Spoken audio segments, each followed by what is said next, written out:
The velvet seats are empty, and the show has ended at our hushed theater.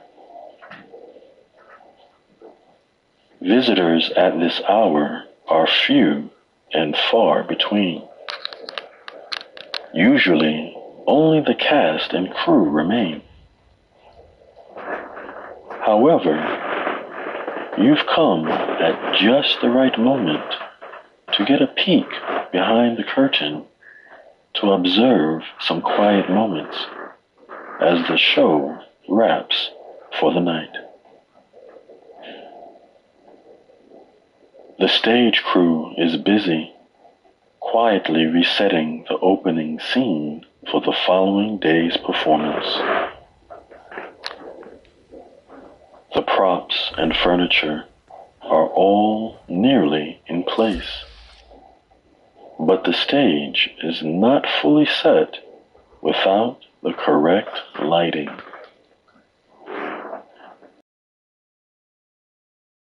The lighting operator sits at the front of the mezzanine with his lighting board in front of him. He tests each light individually and resets them to their proper positions. A calculated dance of magenta, cyan, emerald, and crimson splash across the stage, reminiscent almost of a traffic light gently changing colors on a quiet street. The colored lights dim all the way down, and the spotlight turns on, creating a large pool of golden light. The lighting operator closes his eyes and imagines the lead actor delivering the opening monologue to the audience. The light gracefully moves from mark to mark, spanning the entire stage.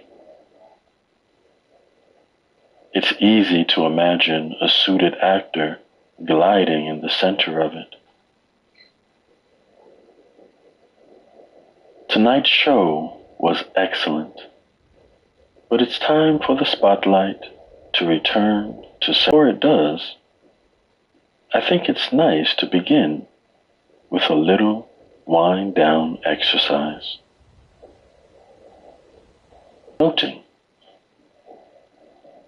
It helps to soothe the mind, and once you've learned it, you can even use it if you wake up in the night.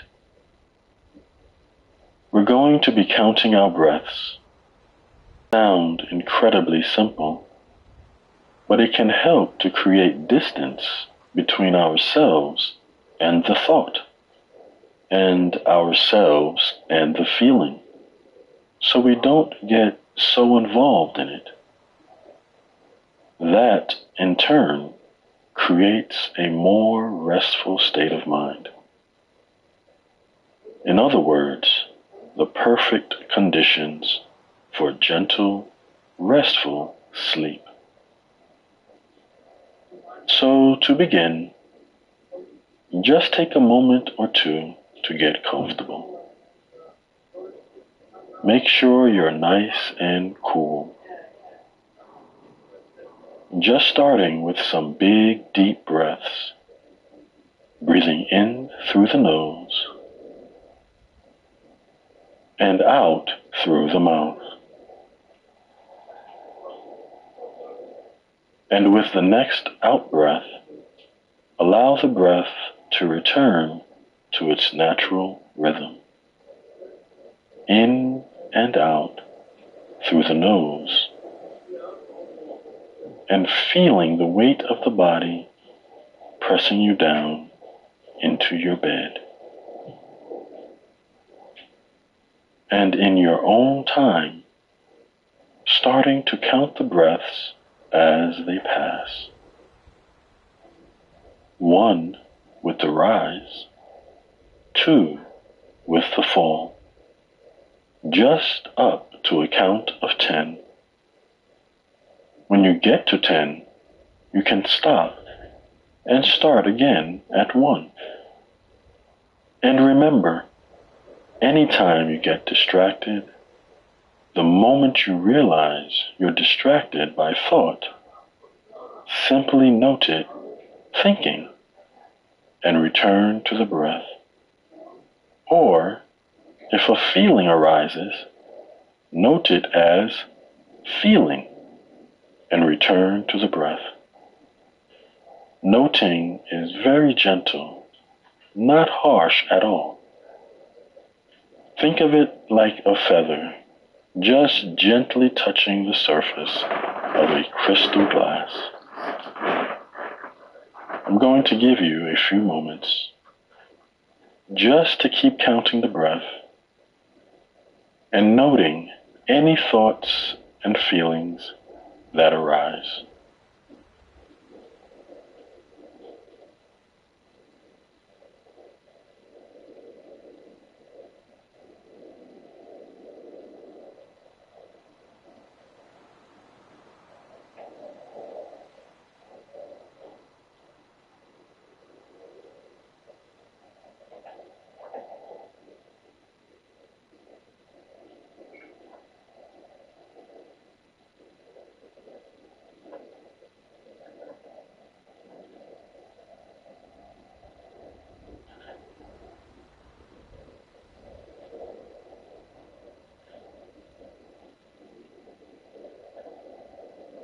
That's great.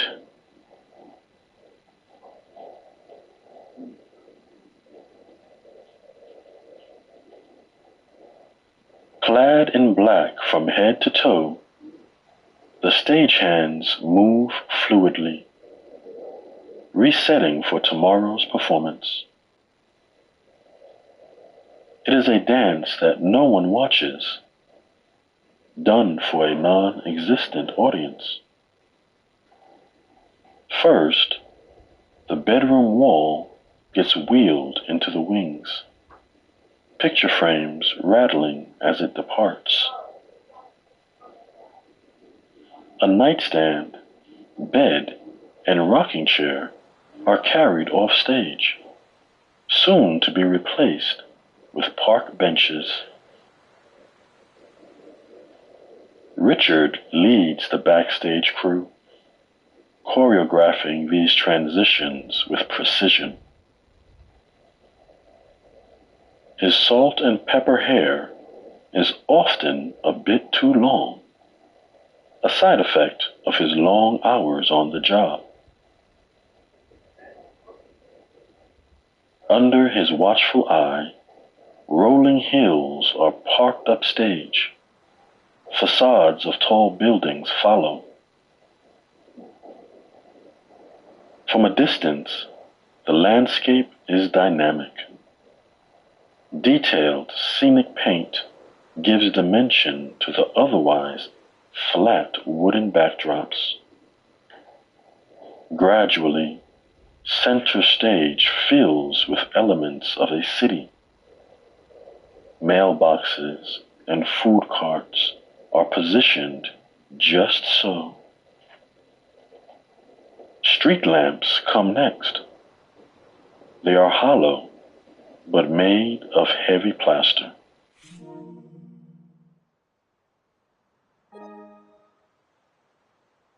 And planted upright by 3 pairs of hands. Without the chatter of actors, this town looks to be deep in slumber. Everything now rests in its rightful place. Just like that, the world on stage has been entirely transformed. Their task complete, the stagehands disappear into the wings.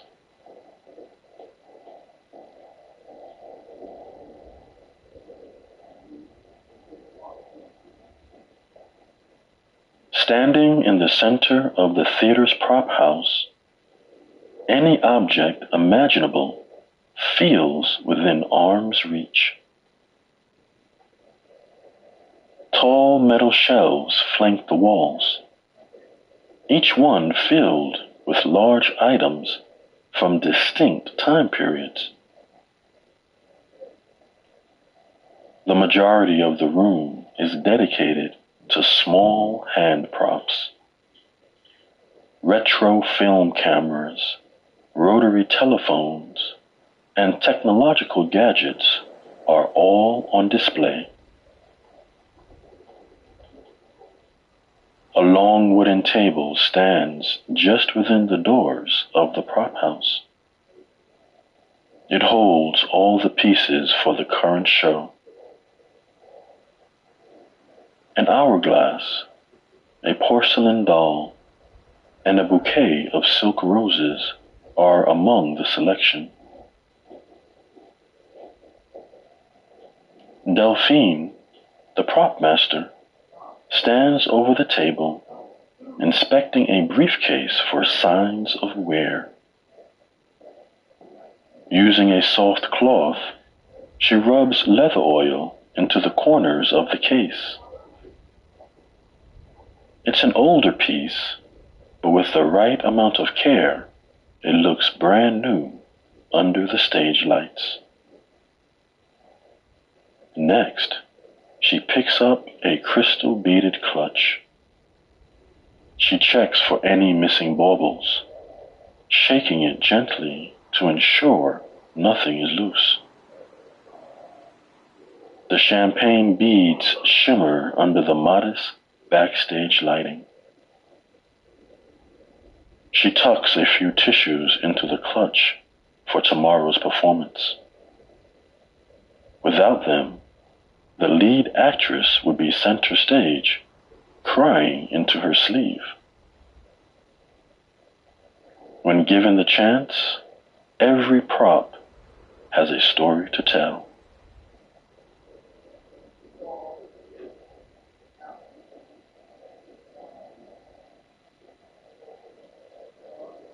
From a booth in the back of the theater, the lighting operator looks out across the empty theater. Now is the time to practice the flow of lighting cues without anyone watching. The operator turns a dial, waking up the spotlight. This show opens with this singular pool illuminating the main character. The operator guides the bright circle around the stage, imagining the actor's movements in his mind. Everything outside of the spotlight's circumference is invisible. With a quick motion, the operator turns all the lights on, and suddenly the stage is blanketed in a golden hue. The set glows with the emotional shift of daybreak. With no need to wait for the actor's beats, the operator fades the yellow and brings up a soft pink, the beginnings of a sunset. The operator clicks on two more lamps, cross-projecting romantic hues of orange and red. Sunsets can't last forever, and so the colors gently darken into a unified blue. The stage feels moody, prompting the operator to flick a switch, turning on the street lamps. Dim splashes of tungsten highlight portions of the stage. Gravity sets in. With the right combination of light and color, the world on stage comes to life.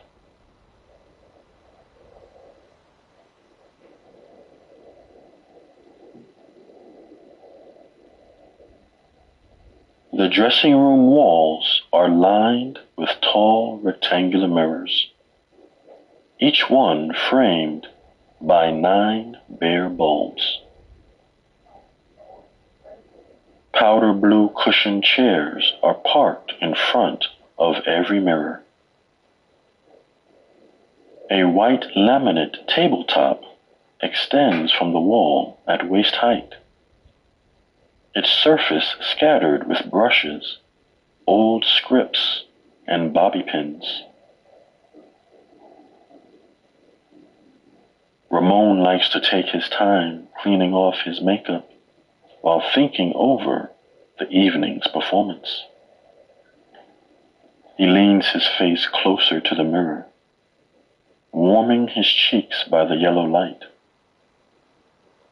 Around him is the soft murmur of cast members finishing up their nightly routine.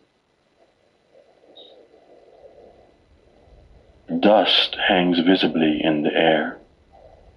Its slow, twinkling movements pull a sentimental string in Ramon's heart. He retrieves a packet of cleansing cloths from a clear plastic box that sits under his mirror. With slow, methodical motions, he wipes his face, removing the reddish hues that give shape to his cheekbones. Then the highlights on his nose and chin. Unaware that he's now alone in the dressing room, he hums one of the show's melodies. The shading on his eyebrows requires a fresh cloth. Soon it is covered in charcoal streaks. Eyes closed, he enjoys the cloth's coolness, removing eyeshadow and mascara. Lost in his dreamy thoughts, Ramon forgets that an outside world awaits him.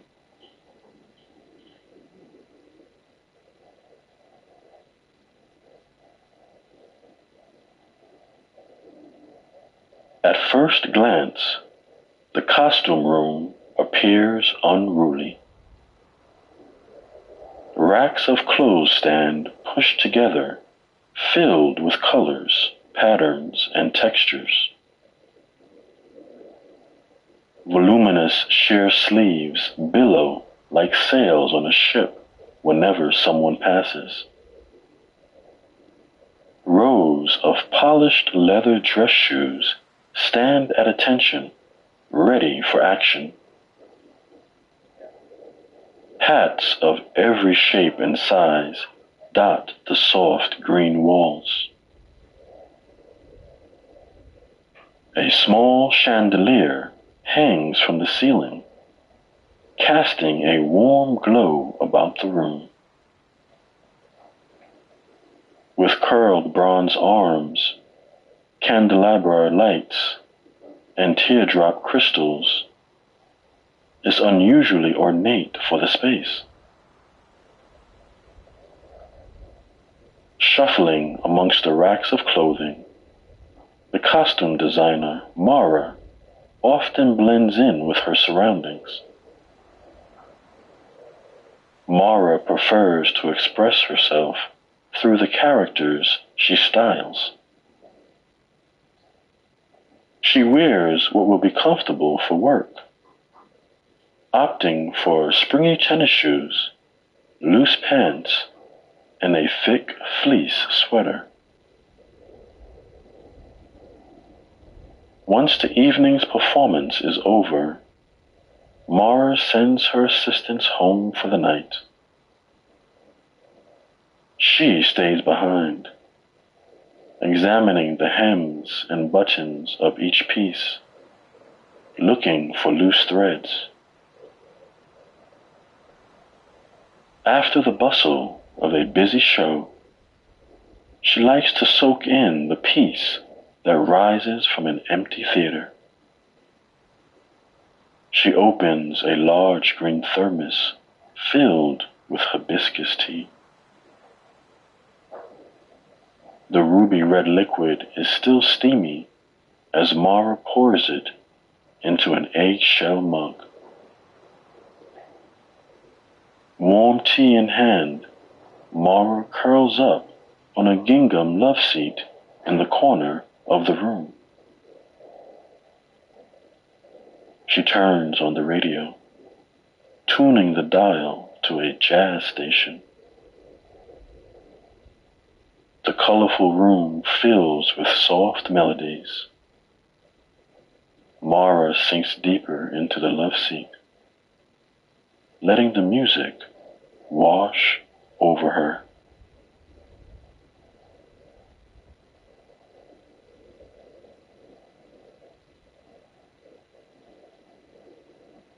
In the back row of the theater, soft lights fall on a pair of wire-rimmed spectacles perched on the nose of the show's director.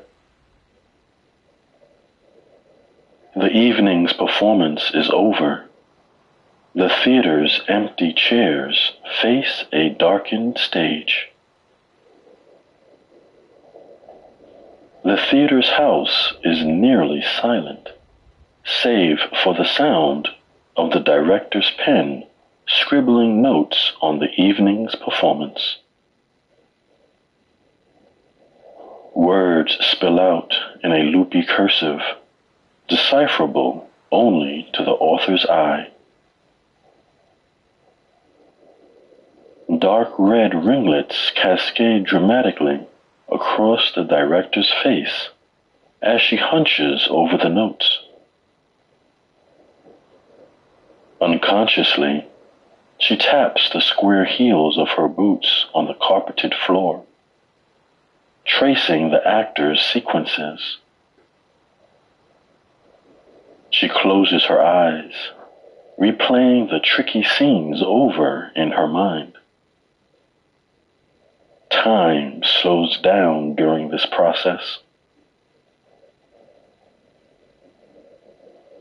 The old theater holds the memory of so many shows. When it's quiet like this, their presence is almost palpable. With a sigh, the director completes her final note. She slides her reading glasses on top of her head, pushing her hair away from her eyes. All at once, the rush of the evening leaves her body, and a wave of relaxation floods over her. She tucks her notes into an oversized canvas bag and takes a sweeping glance of the theater before heading home for a well-deserved night's rest.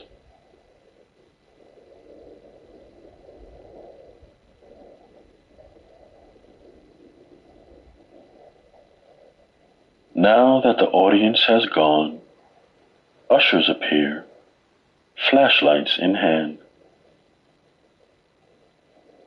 Their beams of light run along the ground, throwing bright pools under each seat. Dust bunnies tumble out of sight when the usher's feet approach. Their search mostly reveals crumpled programs or popcorn bags destined for the waste bin. Tonight, it finds a few treasures. The beam illuminating a single earring under row 14, and a broken gold necklace under row 25. These treasures are scooped up and placed in the lost and found, where they will wait for their owners to return. Once the floor has been combed, the vacuuming begins. An usher pushes the vacuum in a precise path. back and forth, back and forth. The hefty machine glides along the carpeted aisles, its long cord snaking behind lazily. The carpet's blue and gold diamond pattern becomes more vibrant each pass. The old theater still has its original maplewood seats with tan velvet upholstery. After all their years, the cushions are still plush and spot-free, thanks to the staff's careful maintenance. Once the deep clean is complete, the theater is visibly refreshed. Its atmosphere is lighter, with more room to breathe.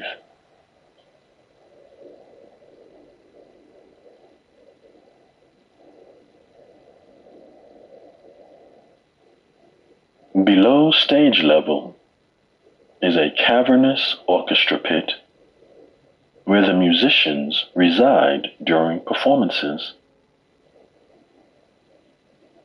With the audience out of the theater, the musicians pack up their instruments. A new kind of symphony gently emerges from the pit, one of clattering cases, subdued chatter, and shuffling music sheets. The pianist is always the first to head home, having completed the simple task of covering his instrument with a fitted blanket. The percussionist rolls his large xylophone into a metal locker, where it lives with vibraphones and timpani. Violins are tucked carefully into hard shells before traveling home with their players. And finally, taking his time, Joseph sets about cleaning his flute. He slides a rod carefully wrapped with polishing gauze into the main tube. He gently spins the tube in a clockwise motion, careful not to unfurl the gauze from the rod. The flute's bright coin silver shimmers under the reading light attached to his music stand. Cleaning it is part of his muscle memory, as natural as brushing his teeth. Joseph knows a flute will flourish if it is well cared for. When it needs attention, the delicate sound becomes airy and the notes fall flat. Now, alone in the pit, Joseph patiently converses with his instrument until it speaks with full brightness.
Tucked away in a rainy corner of a small city, there's a place with cozy booths, green leather bar stools, and a long wooden bar where jazz records play out of vintage speakers long into the night. Inside Nostalgia Listening Bar, Ralphie, the owner, places a cast iron teapot to boil while listening to his favorite rare vinyl record. And as the sound of muted pianos spilled from the doorway and out into the narrow, rain-slipped streets, we are called inside this place for the evening. Before we begin, let's start with a short wind-down exercise. Tonight's wind-down is a visualization. When you're ready, let's begin. So, just take a moment to get comfortable.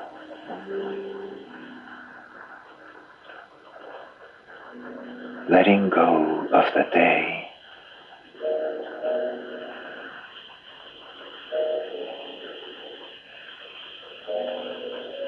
Enjoy that feeling of having stopped, of having nothing left to do.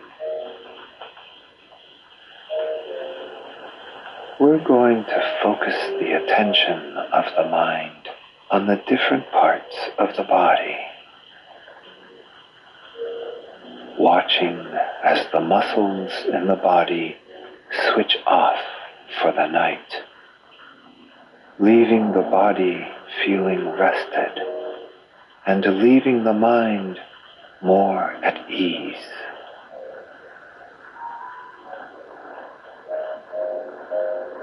So, starting down at the toes and feeling a sense of the muscles switching off, the feet, the arches, all those muscles switching off. Same in the lower half of the legs. Notice any tension being let go of as the muscles switch off, shut down. In the upper half of the legs, any tension melting away, being let go of. Into the area of the hips, the pelvis. Again, any muscles shutting down for the night. Completely at rest.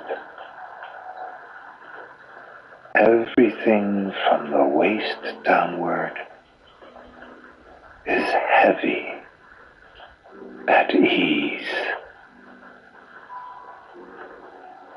The muscles in the lower back and the stomach are now switching off.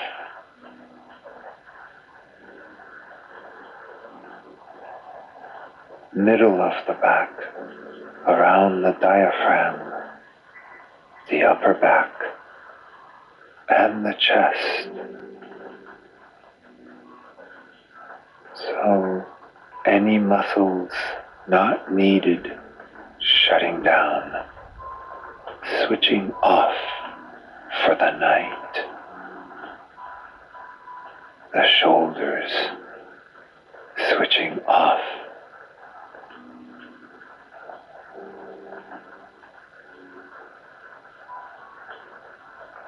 The upper half of the arms and the lower half of the arms switching off.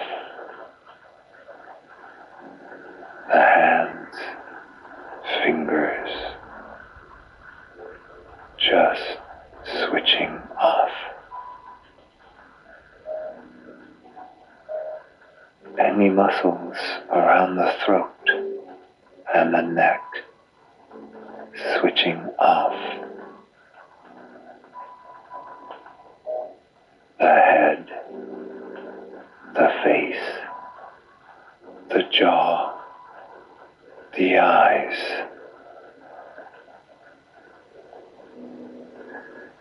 Any last areas of tension melting away as the muscles shut down, switch off, at rest for the night.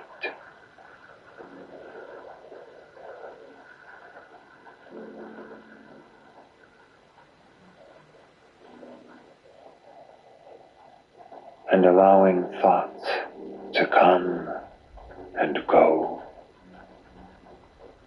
allowing the mind and body the space they need to rest.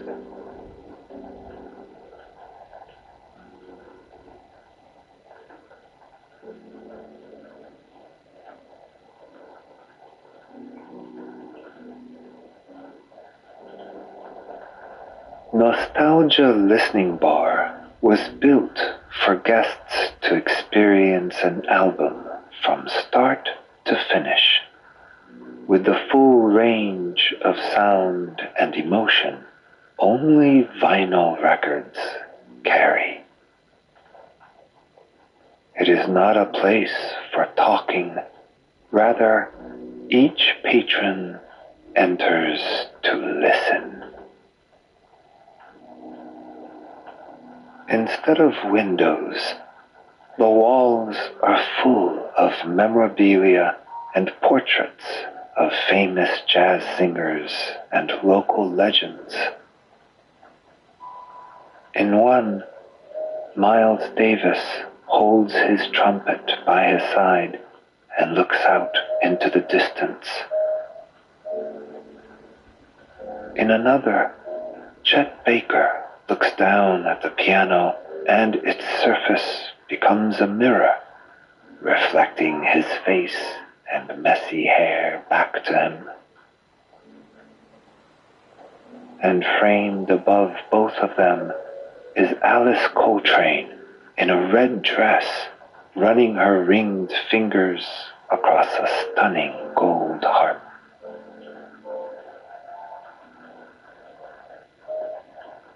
Mixed in with these legends are photos of Ralphie as a young boy, grinning from ear to ear between his grandmother and grandfather.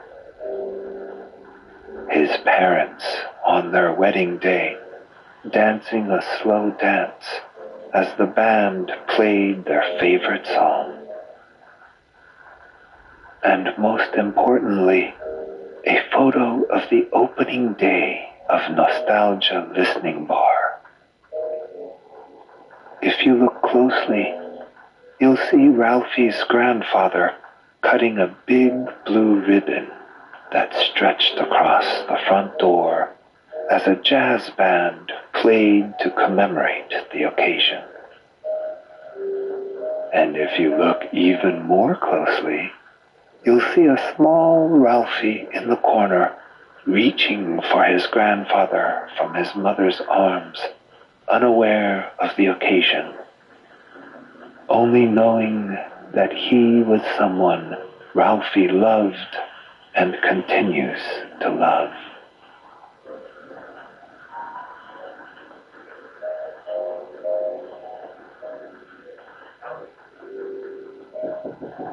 Ralphie inherited the Nostalgia Listening Bar from his father. He wears the same uniform every day. A white t-shirt tucked into dark denim pants, worn-in leather boots, and a thick brown apron with his initials RG embroidered above his heart. Like hair and eye color, An appreciation for sound can be inherited, but unlike these facial features, appreciation must be watered and nurtured. Luckily for Ralphie, he was taught that the act of listening to music is a ritual best done with others. That spirit imbues everything in this place, from the candles lit at every table to the herbal tea brewed to order.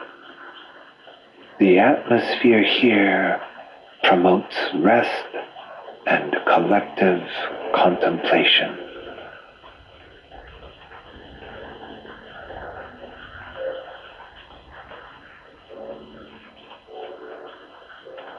At the bar, best friends Ita and Rocco sit in silence, nodding to the dynamic bass line of the record at the same time. They share a pot of tea that reminds them of the day they met all those years ago at this very spot. Yeah. I didn't know if you were asleep or awake. Yeah, I didn't know if you were awake or not. That's why I asked. Okay. That's why I asked. What are you doing now? Is it dinner time? Almost. Eating dinner. I already ate though. Okay. Oh, you got this yours or this library's? Libraries. That's cool. Do you have a charger? For what? That like an old Power one? off. Where do you want it? Just plug it in. On what? It's a cord.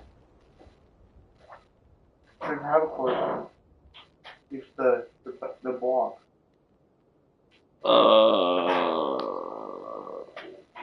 Oh, you need the. Yeah. You need this. Okay. Okay. Yeah, just give it back. Okay. So that is your partner that I met today, Alex? Am I right? No, she's in Denver. Oh, she's in Denver?